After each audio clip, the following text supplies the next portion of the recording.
Okay, last thing I wanted to show is one of the tricky ones that people had trouble with was the square.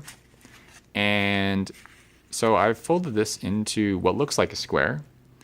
And part of the goal of this question is to not only fold something into a square shape, but also reason through how you know it's a perfect square or not. So this one I've done is, I would consider this to be pretty much a square and a correct answer in a sense. However, since they followed the rules. However, the more challenging aspect of the question would be to fold into a square that you know for sure is a square. So this one we don't for sure know is a square based on how I folded it. So you kind of see that I've estimated that this is a square with this fold. And if you unfold it, we don't have really any evidence for why this should be a square. I've just kind of made random folds in, and so it's not including any of the edges like the instructions suggest.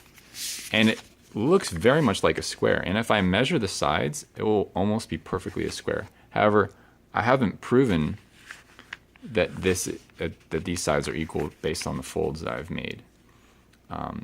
So for students that are just wanting to complete the assignment and make a square that's approximately a square, this is fine. This is perfectly acceptable. But for the students that want a challenge and want to really think through the question in a more thorough and proof-based way, then they can try to justify to themselves based on their folds why something is exactly a square or not. And this one, we can't prove beyond a shadow of a doubt that it is a square, unfortunately.